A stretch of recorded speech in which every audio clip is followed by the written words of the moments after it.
আজকে স্বাস্থ্য উপদেষ্টা জুলাই আন্দোলনের যারা আহত হয়ে পঙ্গু হাসপাতালে ভর্তি আছেন মহাখালীতে, সেখানে তিনি তাদেরকে দেখতে গিয়েছিলেন। কিন্তু সেখানে দেখতে যেয়ে তিনি তাদের এবং তাদের স্বজনদের তোপের মুখে পড়ে।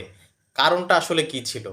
আসলে কারণটা যতদূর জানা গেছে, তিনি আহতদের একটা অংশ দেখে, সবাইকে তিনি দেখেননি, কয়েকজনকে দেখেই চলে আসতেছিলেন এবং তাদের সাথে কথাও বলতে চাচ্ছিলেন না।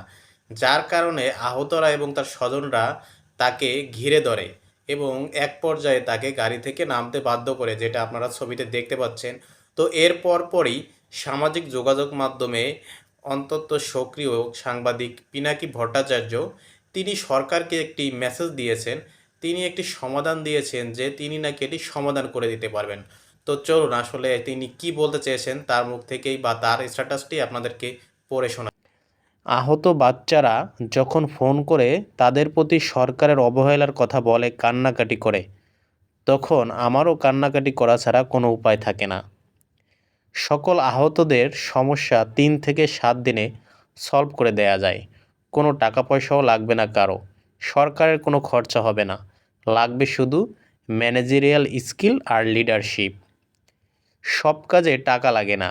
আমার পরামর্শটাও যদি শোনে, আমার সাথে যদি একজন দায়িত্বশীলকে যুক্ত করে দেয় মন্ত্রণালয়ের, আমি এইখান থেকেই কাজটা করে দিতে পারবো।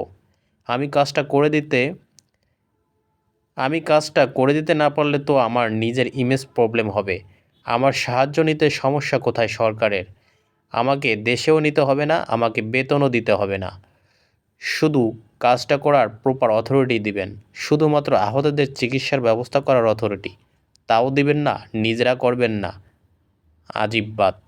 অর্থাৎ পিনাকি ভট্টাচার্য তিনি এখানে বোঝাতে চেয়েছেন যে সরকারের যে স্বাস্থ্য উপদেষ্টা, সে এই কাজটা যদি না করতে পারেন, তাহলে তাকে যদি এই কাজটা দেয়া হয়, তিনি সেই কাজটা বাইরে, দেশে না এসে বাইরে থেকেই তিনি সঠিক পরামর্শ বা দায়িত্বশীল কর্মকর্তাদের নিয়ে এই আহতদের সঠিক সুচিকিৎসার ব্যবস্থা করে দিতে পারবেন।